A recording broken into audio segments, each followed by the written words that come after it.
Om Namo Bhagavate Vasudevaya.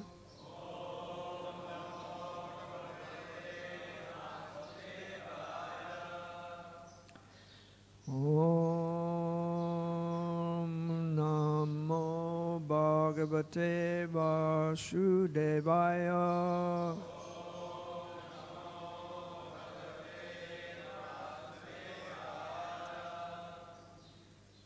Om Namo Bhagavate Vasudevaya.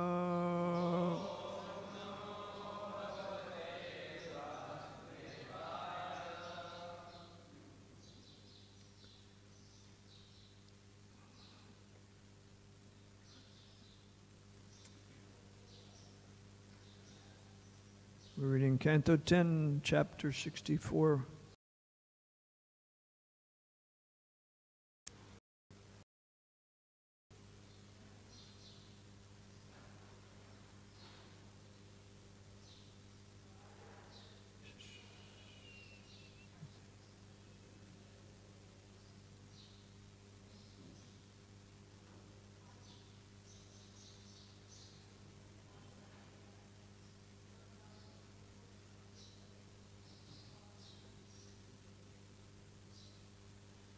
SriRadhaRasbihariTemple.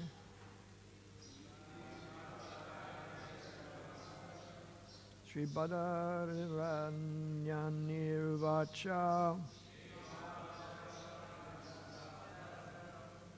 Ekadopavanam Rajan Jagmu Yadu Kumarakaha Vihartam Sambapradyumna Charu Banu Gadadaya Shri Badaraya Nirvacha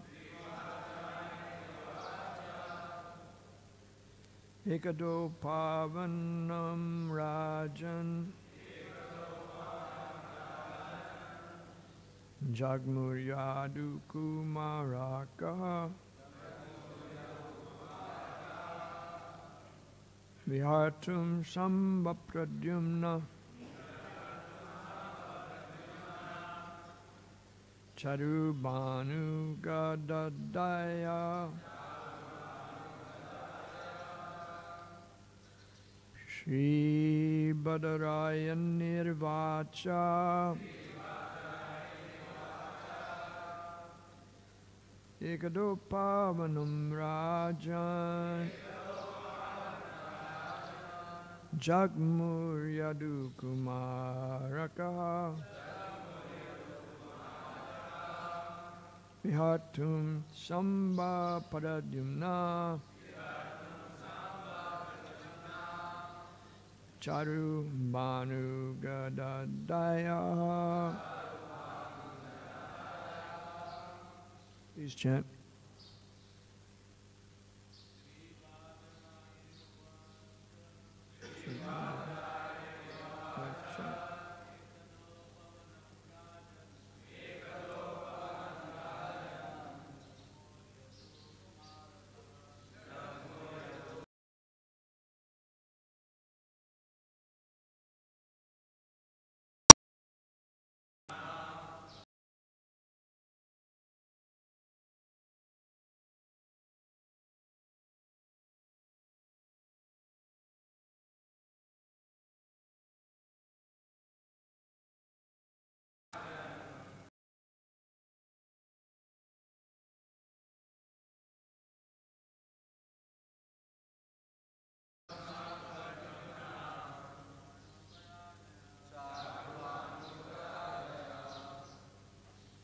Chakravarti, why did you change the melody? Ha ha. Next chanter. Sribadaraya Vatsa. Ekado Pavanam Rajan. Jagmayadu Kumaraka. Tam Sambapradyumna.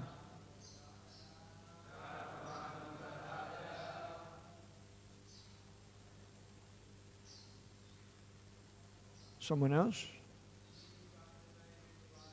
Sribadaraya Vacha. Ekado Pavanam Rajan. Kumaraka.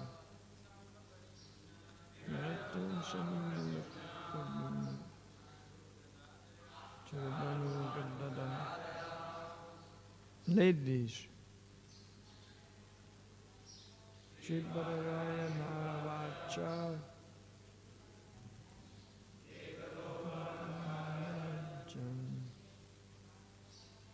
Jalayadu Kumaraka Tum Sambapradyumna Charbanu Gandadandaya. Anyone else?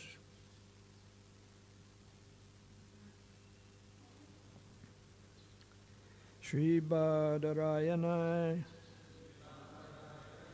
the son of Badaranayan, Shukadev Goswami.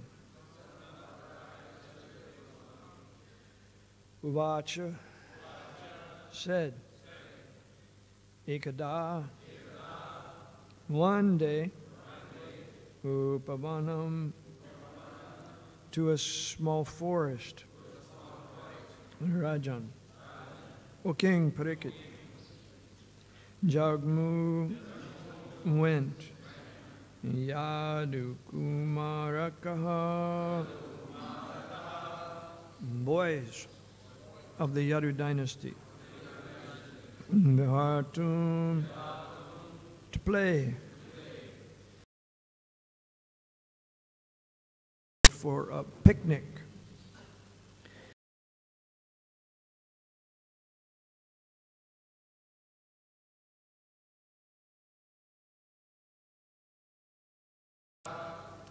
Translation. Rayani said, O king, one day Samba, Pradyumna, Charu, Banu, Gada, and other young boys of the Yadu dynasty went to a small forest to play.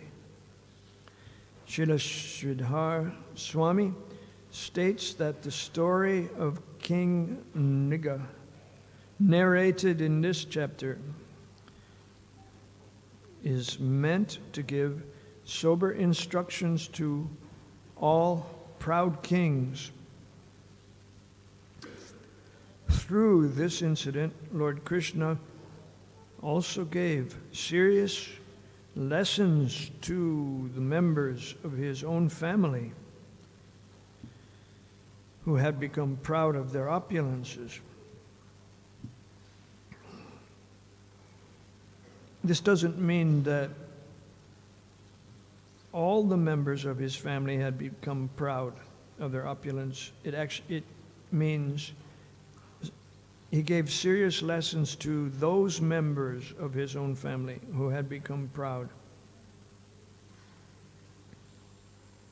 of their opulences.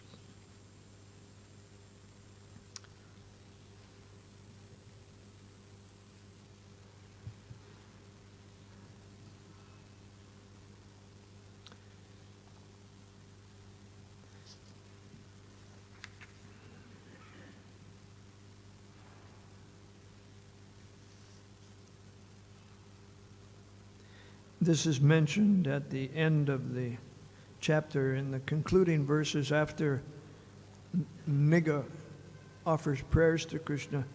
Lord Krishna then instructed his personal associates, as well as the general mass of people, on the dangers of stealing a Brahman's property.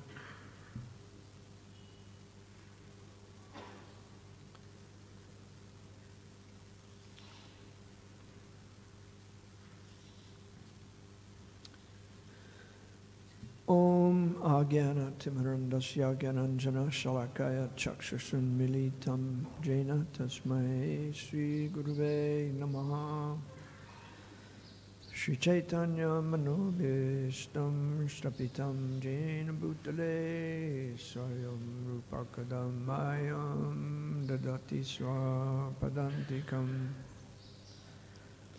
Vandeham Shri Guru Shri Yuta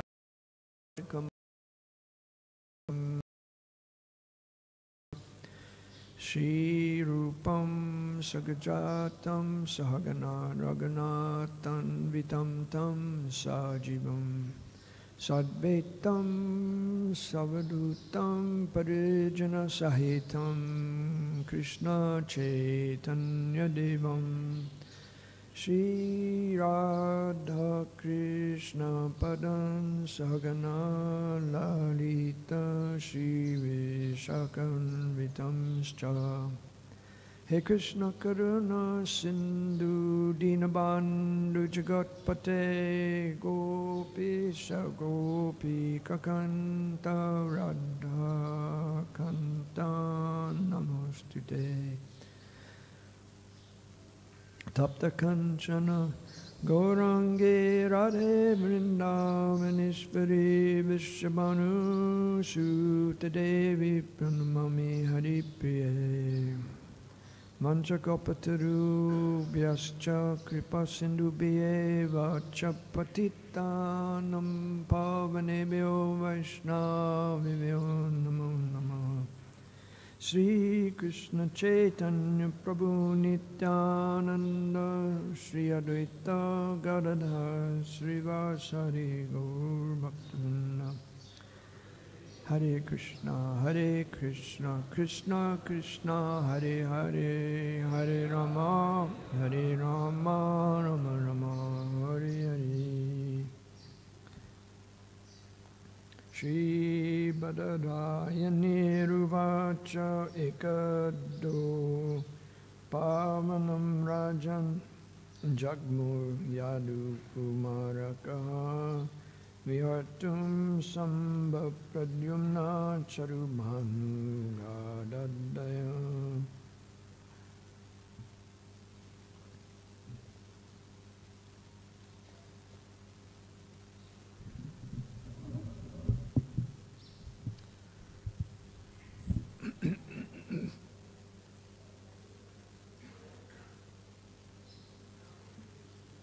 So the Yadu Kumaraka, the boys of the Yadu dynasty, Yadu Kumaraka, the sons of Krishna.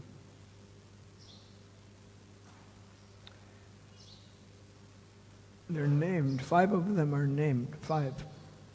Samba, Pradyumna, Charu, Manu, and Gada.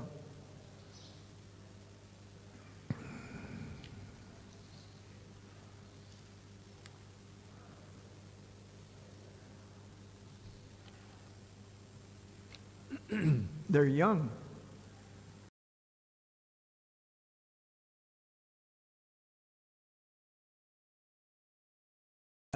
That's all. Maybe ages 3, 4, up to maybe 12, 13.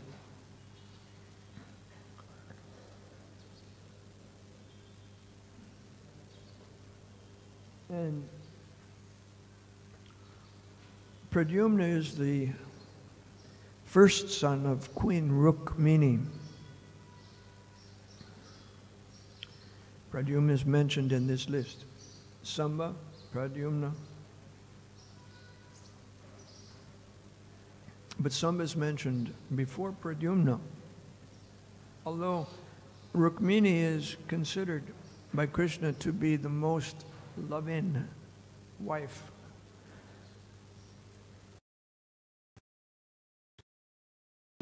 Rukmini as his most loving wife a few chapters back when Krishna is teasing Rukmini.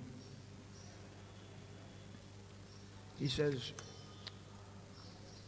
In Sanskrit, Natva Drishim Pranayanim Grihinim Griheshu Pashmi.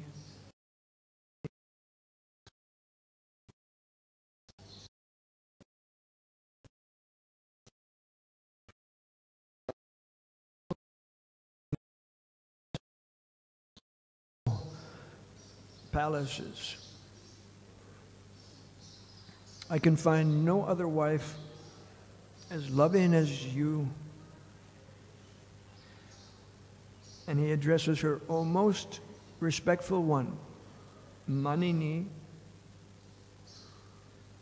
O most respectful one. In all my palaces, 16,108, like this building. Imagine 16,108 palaces in Dwarka, like this.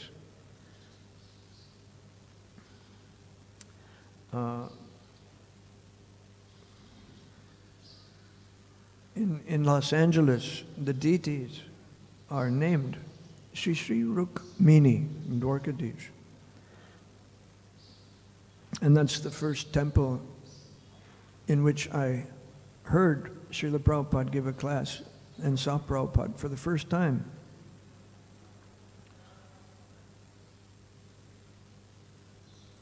Prabhupada must have thought that Los Angeles had a resemblance to Dwarka in order for him to name it Dwarka. What's the resemblance?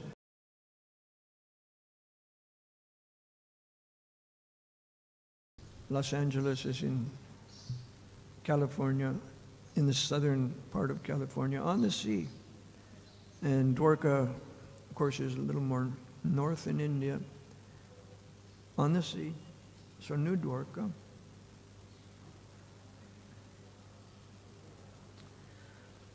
But I'm presenting this remark by Krishna that I can find no other wife in all my other palaces who is as loving as you.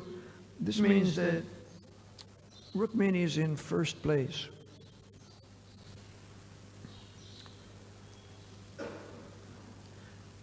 So her eldest son, Pradyumna, you would think that he would also be in first place. Maybe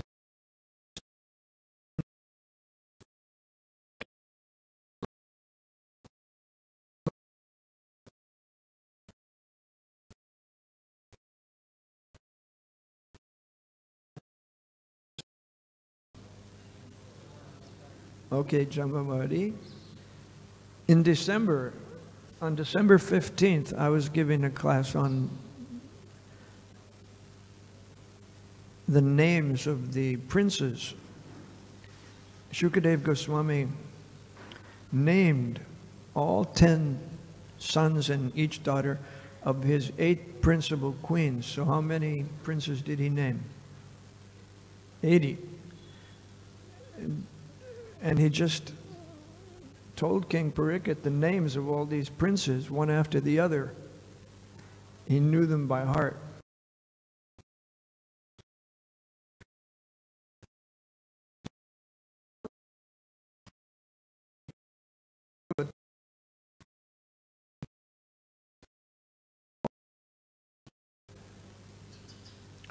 And he mentions that Samba and his 9 brothers, the 10 sons of Jambavati, he says, Jambavatya Suta Hi Ete Sambadya Pitri Samataha. Pitri Samataha means they're highly regarded by Krishna. Srila Jiva Goswami as meaning they're highly regarded by Krishna, the 10 sons of Jambavati.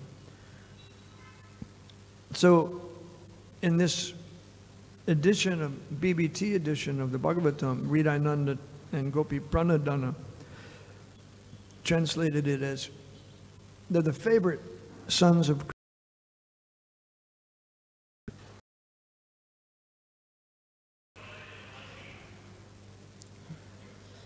And the word also indicates that not only the 10 sons of Jambavati, but all the 80 princes mentioned were regarded as being just as glorious as Krishna, their father.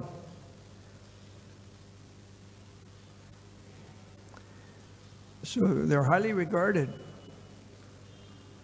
Krishna is thinking these 10 sons of Jambavati, highly regarded. I regard them very highly.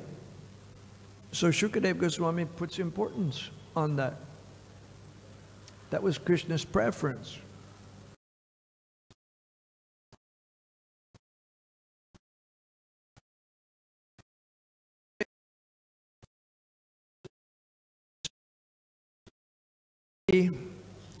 Who were the sons of the 8 principal queens, and then another queen, Rohini, is mentioned in the chapters before.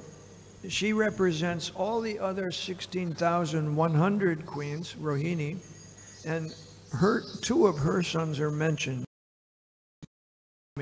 in this list.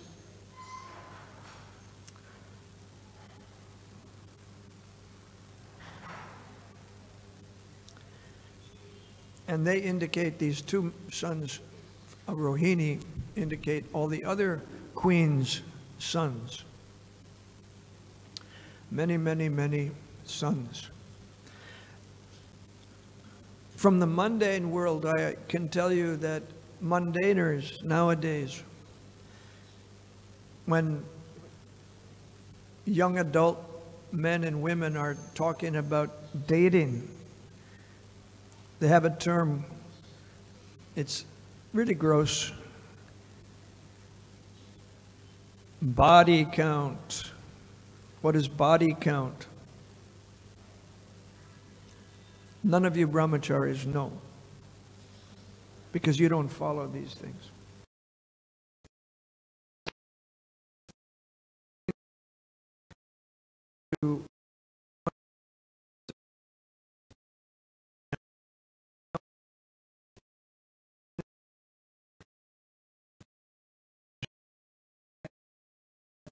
With men or women. The woman might have a body count of 5 or 10 men. The men might have a body count of 15, 20 women. This is common in discussions among young men and women in the West nowadays. But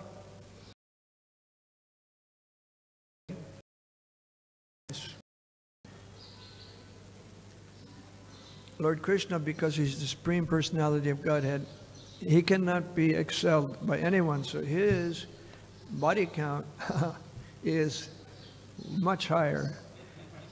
And it's just unimaginable, 16,108 wives. But the Krishna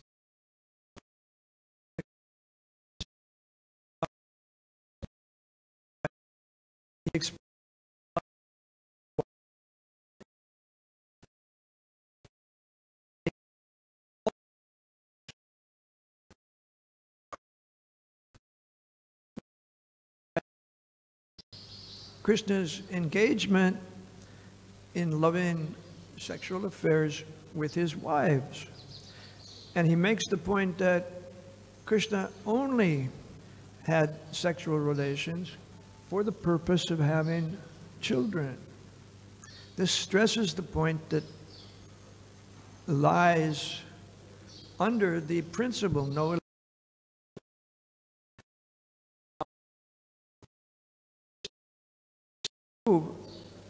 of sexual relations. In the Bhagavad-gita, he says that kind of dharma, he's that kind of dharma for the procreation of children. And he sets the example himself. So this question comes up when we talk about Krishna's family. All these children, where did they come from?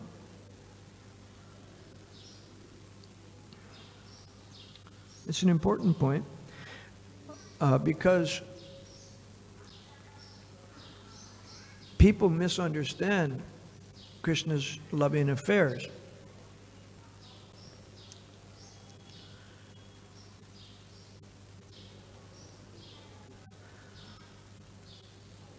Prabhupada says that Krishna had no illicit sex in Vrindavan. There's no question of illicit sex in Vrindavan. So the affairs of the Braj Gopis, that has to be understood very carefully.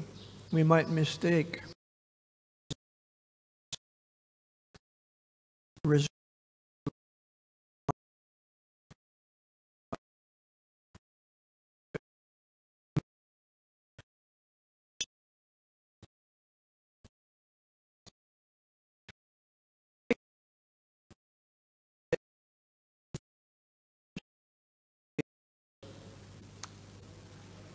They might read about Krishna. They didn't grow up in a, Westerners don't grow up like you in a culture where Mahabharata, Srimad Bhagavatam, Bhagavad-gita are taught. In fact, Kaivalya was telling me that when he grew up in high school, like in the 1960s,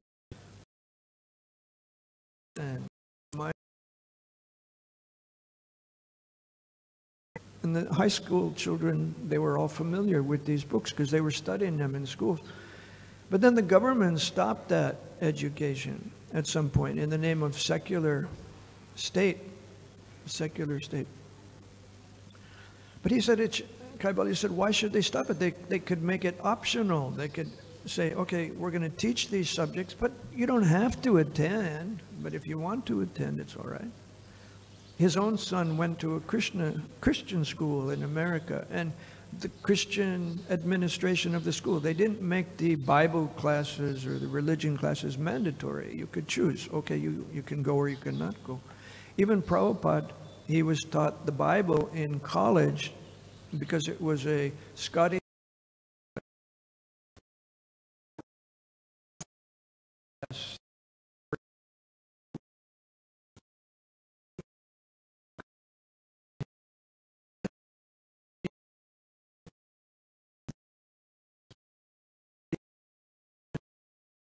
had an understanding of God based on, the Trinity. Prabhupada would mention the Trinity, God the Father, God the Son, and so on, the Holy Spirit. But anyway, this tradition in the West, they come across the Bhagavatam, Srimad Bhagavatam. Not very frequently, it was not a well-known book before Prabhupada's appearance. But when it was translated by the Europeans, the first translation was in French, and then there was a translation in English. And this was during the time of the Victorian period in England. There was a lot of strictness in regard to sexual morality. Loving affairs with the wives of other men, and also had so many wives. So they actually had a disdain for the Bhagavatam. They thought, this is not moral, and therefore, what is this scripture, Bhagavatam? What do these Indian people study when they study Krishna and they say he's God? What? So they'll blaspheme Krishna. They'll say Krishna's just a womanizer, not understanding the spiritual relation between the beloved gopis and Krishna. He's a womanizer. And therefore, he cannot be God. He's not moral. And after the Victorian period, this disdain for the Bhagavatam and the conception of Krishna had set in.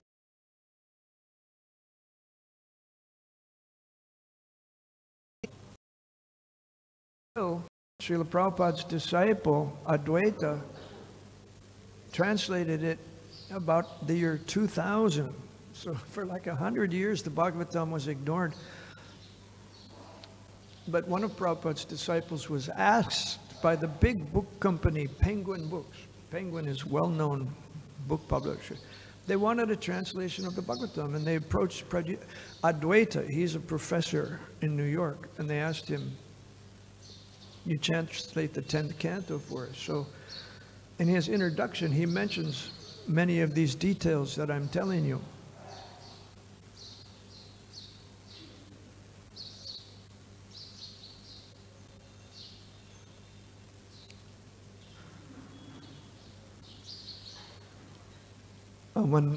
When someone says, if a Christian says to you, Krishna is just a womanizer, you can think, you can meditate on what the gopis say to Krishna. The gopis say, Krishna, you're just a debauchee, you're a womanizer. They also criticize Krishna, right? So the Krishna blasphemers and the gopis say the same thing about Krishna. So is that glorification? Is that glorification of Krishna? Yes, the gopis are the gopis are glorifying Krishna in the sense of, in a critical sense. Krishna has relations with so many other women, but it could, in the mouth of a Christian, it could be critical in a blasphemous sense.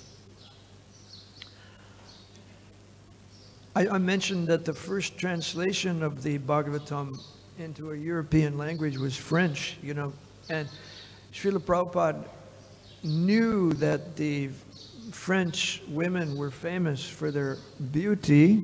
You know, he was in France, and he named the deities of France, Radha, Paris, Ishvara.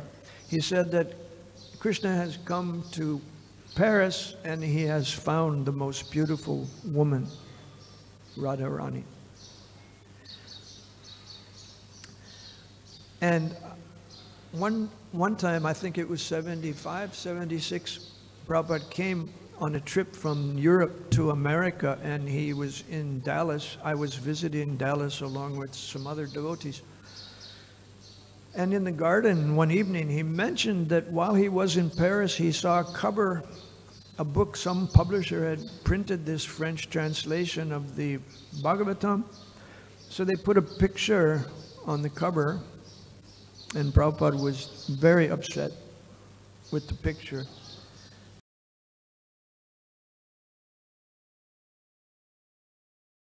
Cover.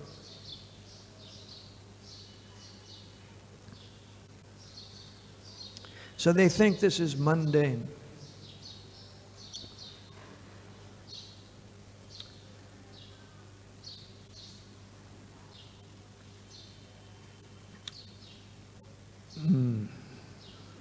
Now I want to go back to the 8 principal queens we were mentioning.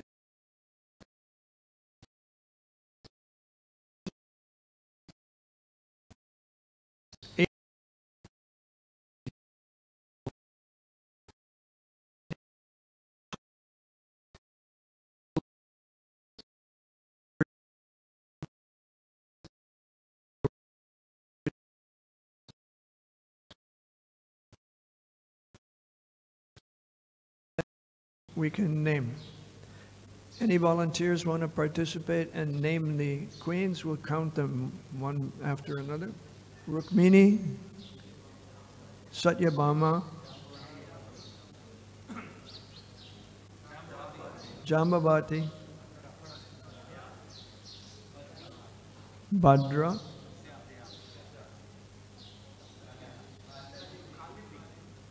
did you say Satya? No, Satya is not on the... Oh, Satyabhama. Satya? Is Satyabhama not the same, is it? Satyabhama and Satya might be different, but Satya is not on the list. Next. Kalindi. Who? Again?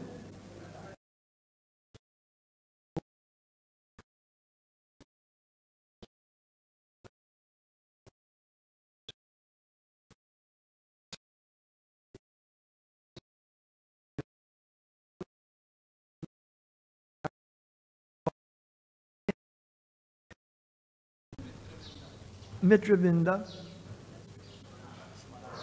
Lakshmana, also named Madra. So I'll read them. Rukmini Satyabhama, Jambavati, Nagnajiti, Kalindi, Mitravinda, Bhadra, and Madra, or Lakshmana.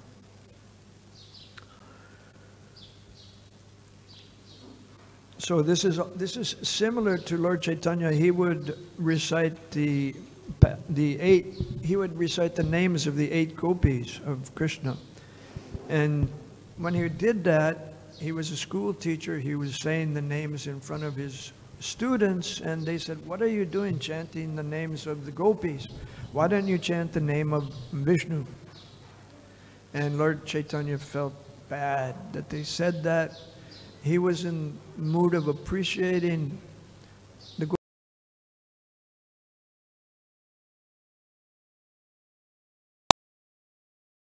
Quitting my job as a teacher, and I'm going to take sannyas so that people will respect my opinion that the gopis and Krishna are important.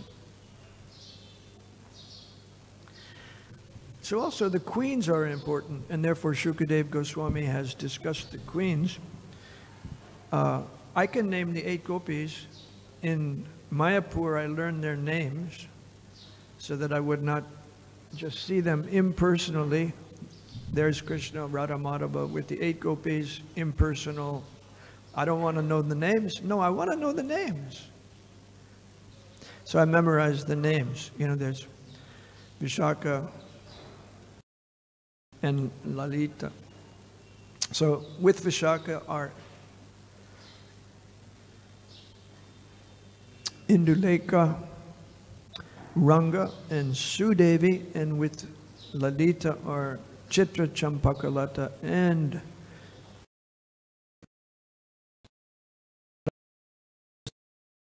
Queen. So I'm not up to standard. I should memorize those names too. Rukmini, Satyabhama, Jambavati, Nagnajiti, Kalindi, Mitravinda, Bhadra, and Madra. Their stories are contained. They tell their stories about how they became devotees of Krishna. So it's important. We can learn from that.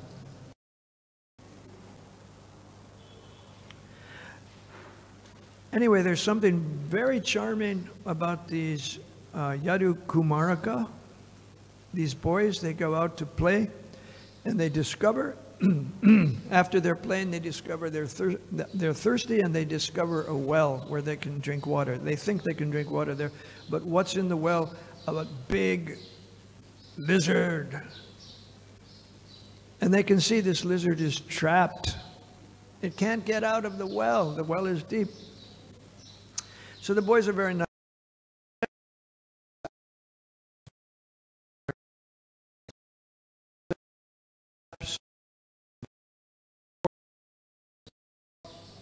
And they actually get these cords and leather straps to connect to the body of the lizard, and they try to pull him up.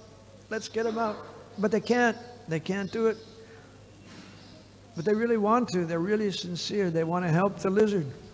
So they go home and they tell Krishna, "We tried and we need your help. Krishna, help us."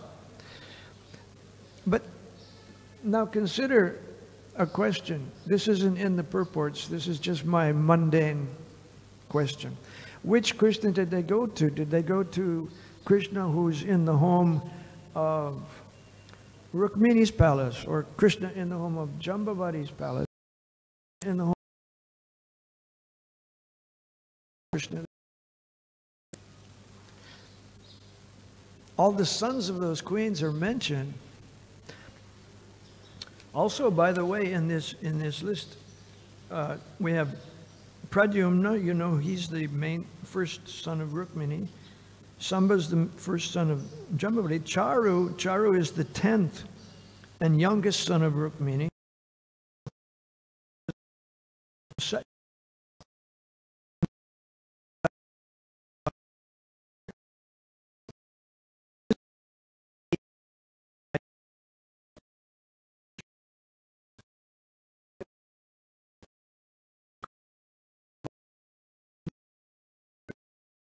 $16,108 Krishnas in Dwarka.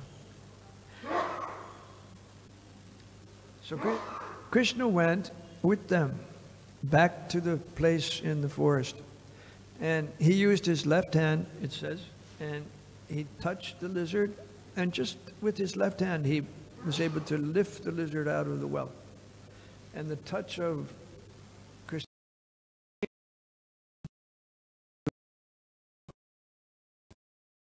King Niga.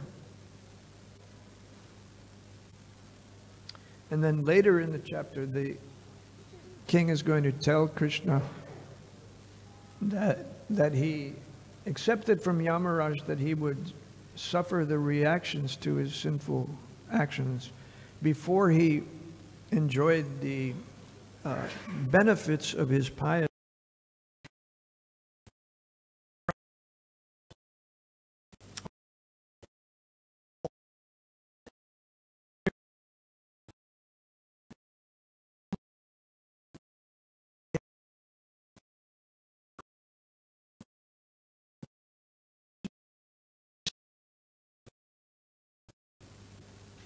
Your body, you have a human or a demigod body, and you see, oh my God, my body's changing into a lizard, and this is what happened. I can tell you something very similar. In Toronto, Canada, I was at the temple when Srila Prabhupada visited, and at the Sunday feast, there was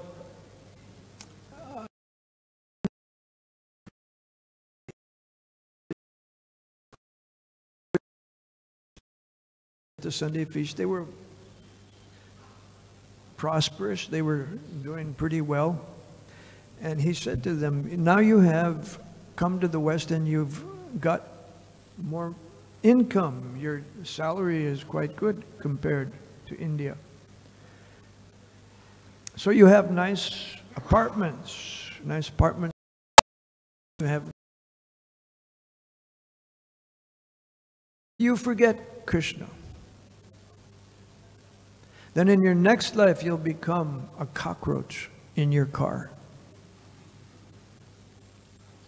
So he gave him the sauce. But practically it's the same thing as happened to Niga. You become a lizard.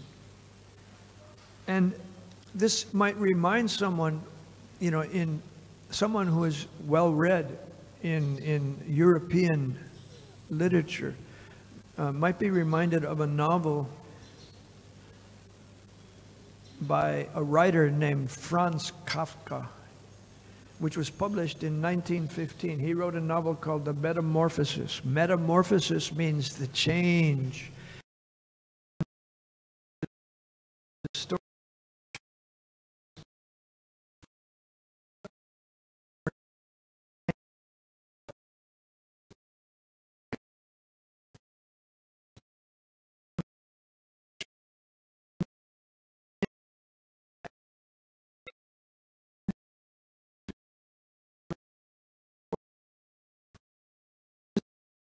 Known story. It became a very well-known work in Europe and America. So the story is very short, actually. It's only 3 chapters long, but it tells about how he struggled to adjust to this condition of having an insect body. The body was about 1 meter big. But the writer's not clear exactly what kind of insect it was, but it was something like a cockroach or beetle or bedbug. So what's going on? So this person who's transformed, he's described by the narrator that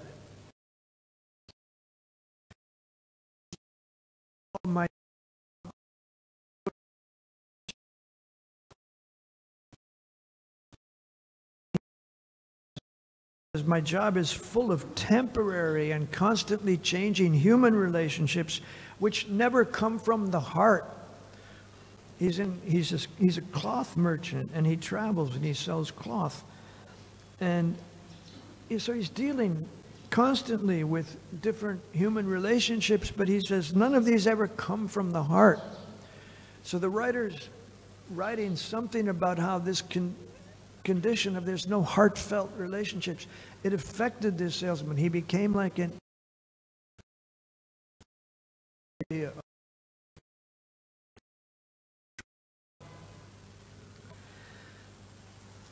So of course it surprises his family members. He has a sister and a mother and a father, and when they discover this metamorphosis, that their son has changed into this kind of body,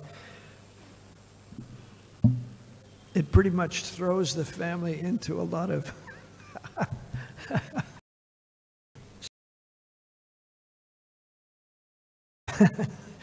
they're very puzzled about what to do. So that's the story. But going back to why nigger became a lizard, this is described by the commentators on the Bhagavatam, like Srila Vishwanath Chakravarti Thakur and Srila Jiva Goswami. I'll just mention what they say about why this happened. When nigger prays to Krishna, he says, "O Kesava, your servant in my previous life, I was devoted to the Brahmins and generous to them, and I always hankered for your audience." So because he had this desire to have Krishna's audience, Krishna awarded him in this way by rescuing him from the well. It had something to do with his being generous to the Brahmins. Srila Vishwanath Chakravarti Thakur says, there was an incident when a certain, when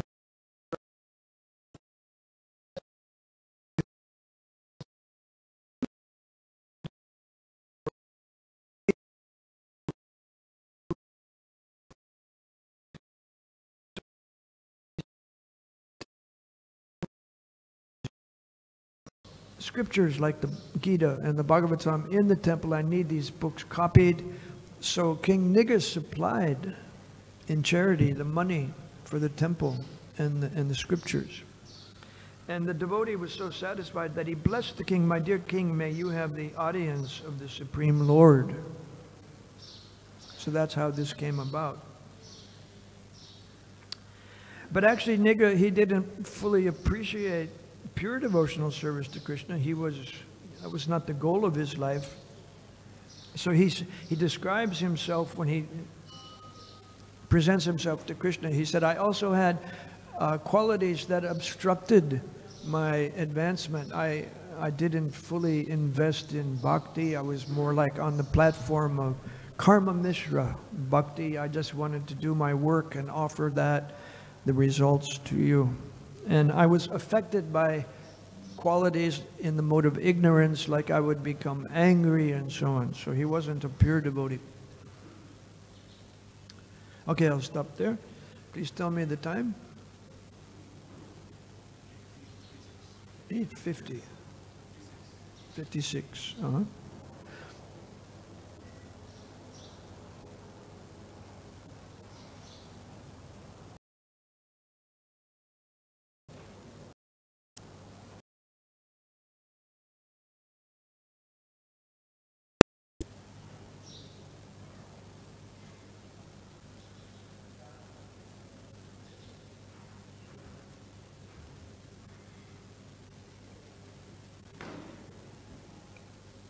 Okay, 2 questions. He's first.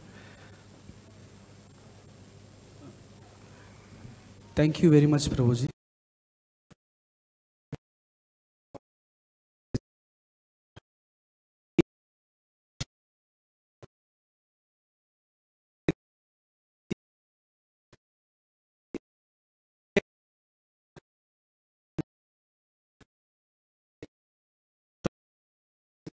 To Krishna consciousness, embracing Sanatana culture. How do you see Indians coming from that background? Okay, Chakravarti, just come here and tell me what he said. I'm sorry, I didn't hear everything. Chakravarti is going to just tell me.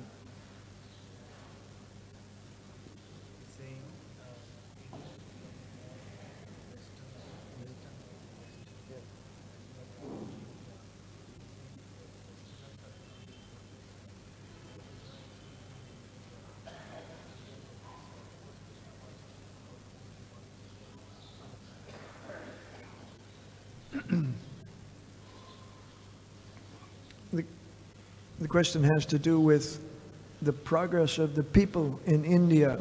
Is it going down? Is it going up? I would say that since the time when Prabhupada came to India with his Western disciples, which was 1970,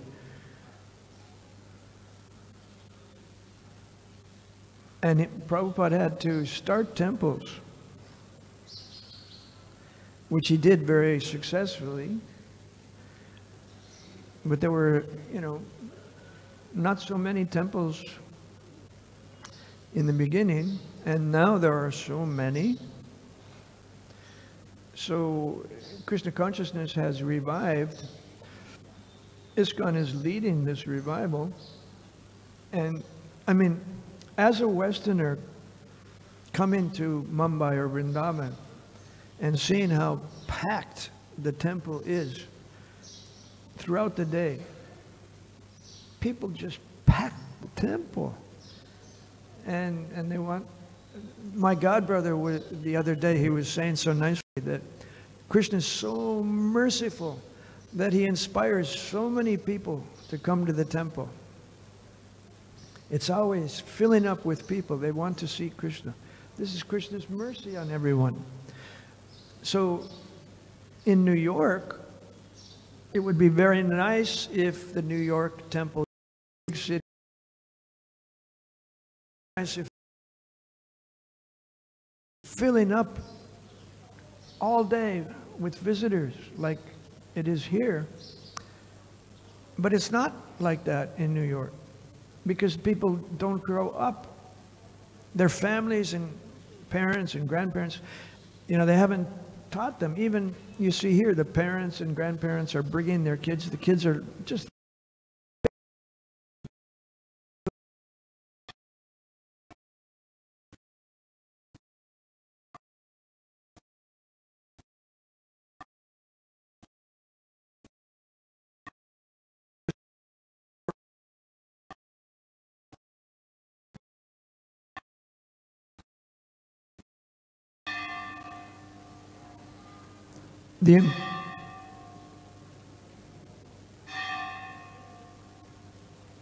The important point is that family life is very conducive for teaching children how to be Krishna conscious.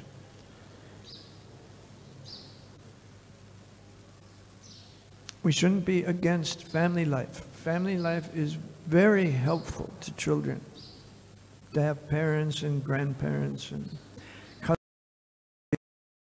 people.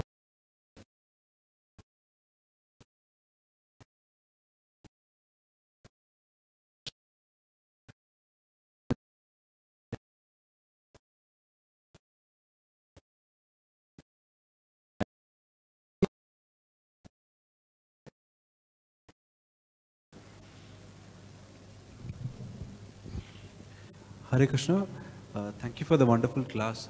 So when King Mriga got the lizard body, was he conscious of, did he have remembrance of his life before that?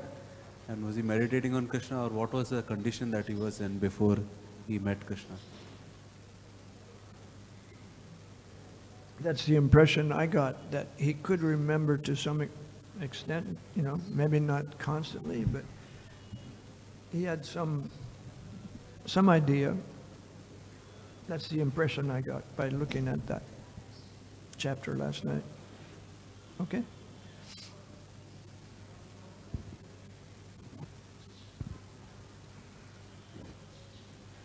Hare Krishna Prabhu. Roji, you asked one question, which Krishna, the sons of Krishna approached. So you asked the question, Krishna they approached, whether they went to Rukmani's palace, that Krishna or... Oh yeah, which Krishna? So I have a guess, because this was a daytime picnic, so Krishna must be in his office, Sudharma Hall. So they must have approached him in his office, Sudharma Assembly.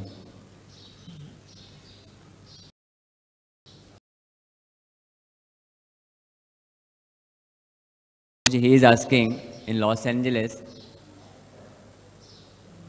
Just a second.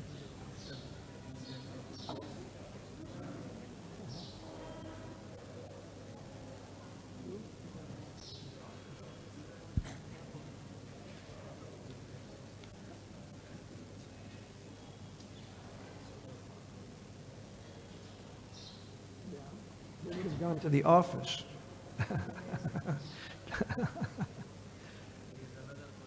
Yes.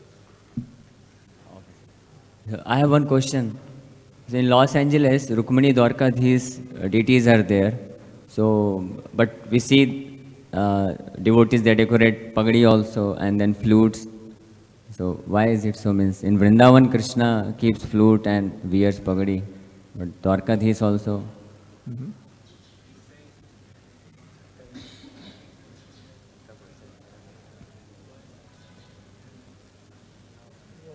Right. Okay, that's a good question. Why does Dwarkadish have a flute in Los Angeles? Or why does Parthasarthi have a flute in Delhi? The question has come up. You're not the first one to ask the question. So it was raised also earlier when Prabhupada named the deities like that. I believe that, I'm not 100% sure, but I don't know if the first person to raise the question, I'm not sure who, and Maharaj from the Gaudiya Math also commented on that. But Prabhupada said that Radha Parthasarthi, he said, do you think that Krishna on the battlefield, Parthasarthi, do you think that in his heart or mind, Radharani is not present? Answered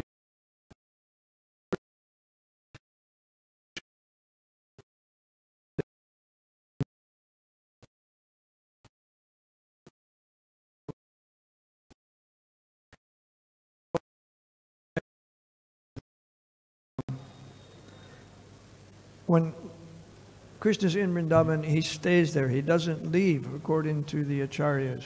So who is going out to Mathura? Who is going out to Dwarka? Who is on the battlefield? That's explained as Vasudev Krishna. You know, Vasudev Krishna appeared to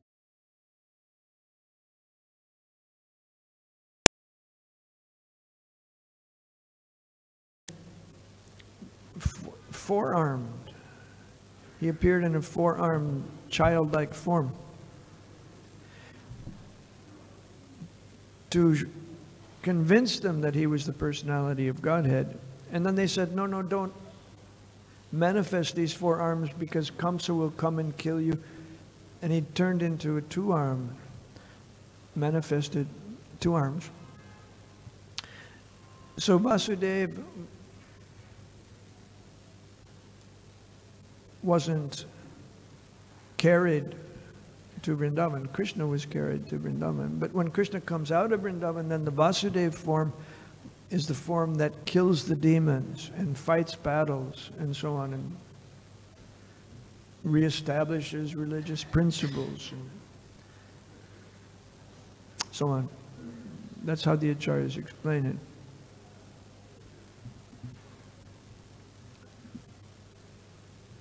All right, I'll stop there.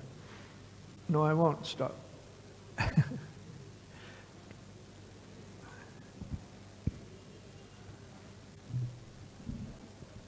Hare Krishna. So Prabhuji, when Srila Prabhupada was personally present, here, so he made devotees draw the paintings, different paintings, and he also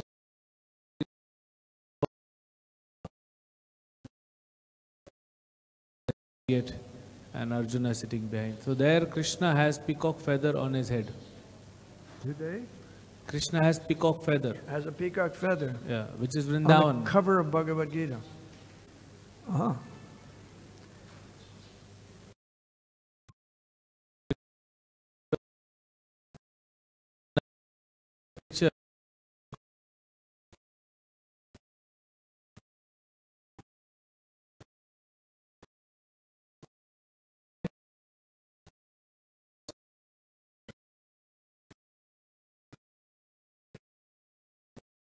Okay.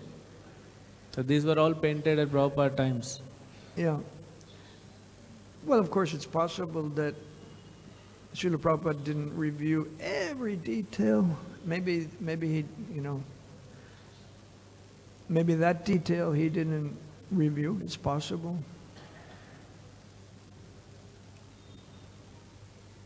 Even if there's a little discrepancy, you can say, okay, well, the artist at that time, he was a young artist and enthusiastic, and he liked peacock feathers on Krishna, so he put one.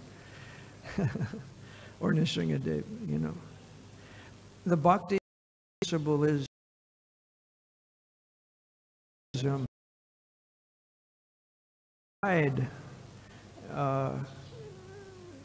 so-called, standard. What's the standard? How's it supposed to be? The banana, one devotee offered Krishna a banana, but by mistake he offered him the peel, and Krishna liked that. So you never know. Like that. Maybe there's some artistic discrepancy, maybe. We can just, okay.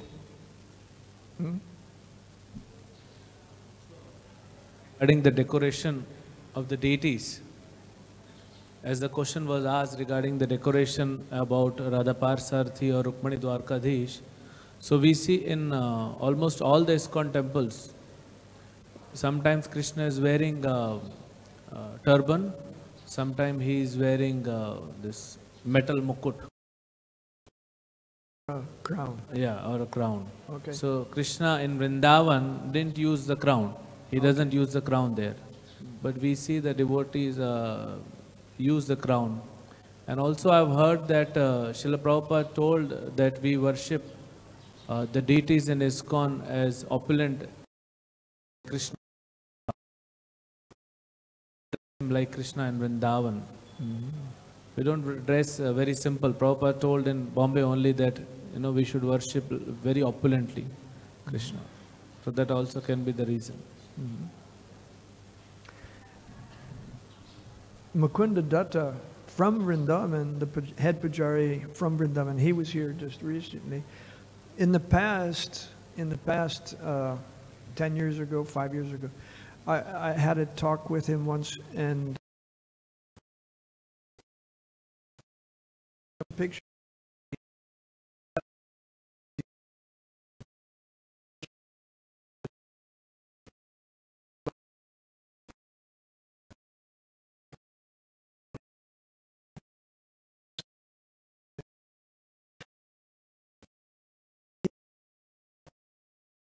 He said, where's Krishna's peacock feather? I don't see it on very many of these photos. So I informed the Pujari in Belgium that Mukunda Datta said this, and he's the head Pujari in Vrindavan. So they actually started to be more conscious of making sure that there was peacock feather more frequent. But also Mukunda Datta said that here on these photos of in Belgium, they're lifting like the chadar of Krishna, they're maybe lifting it and, really displaying it like a part of a semicircle fashion or something like that. He said, I don't like to do that so much. It's kind of too opulent, too formal.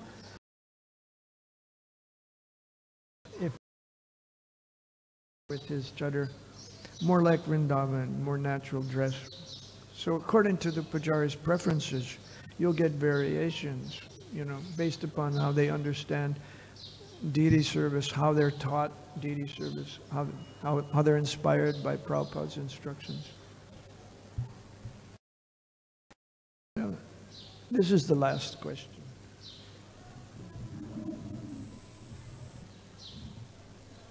Hare Krishna, Prabhu. Very nice class, thank you. Like if we are discussing about whether to put feather on Krishna or put a turban or something.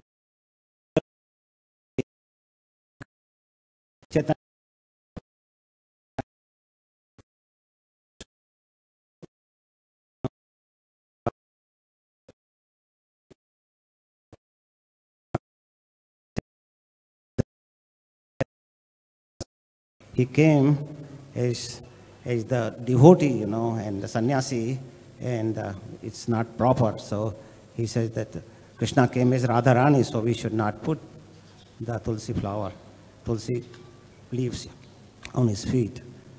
Other thing, you know, like you comment about Krishna's so many queens and so many sons, and like he has maximum body count.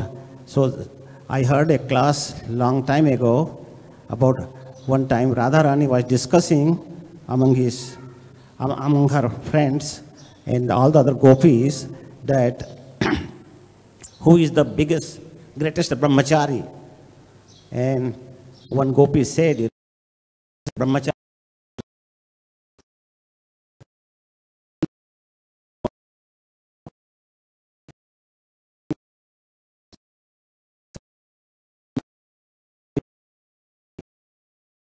And Radharani said that that's the truth, because Krishna need not to have body relation with even the queens, you know, and he can impregnate anybody just by seeing, you know. So he may be brahmachari, and that's why there was some condition, you know, that if you can cross Jamuna, you know, Jamuna river, and Radharani went, you know, and he said that if Krishna is brahmachari, then Kalindi will give me the space to go cross the river. And actually that happened, that Kalindi gave the space. So all the queens knew that he's really brahmachari. So that's what I heard in the question, that in the lecture, that he didn't have any relations with any queens or anything even, you know. So because Krishna's all the wives, you know, he has real love, you know, it's not bodily love or anything like that. Otherwise, you know, having so much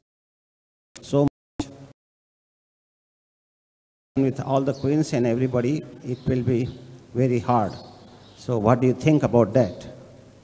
Well, there's also the opinion that Krishna is a brahmachari that's given by Bhishma.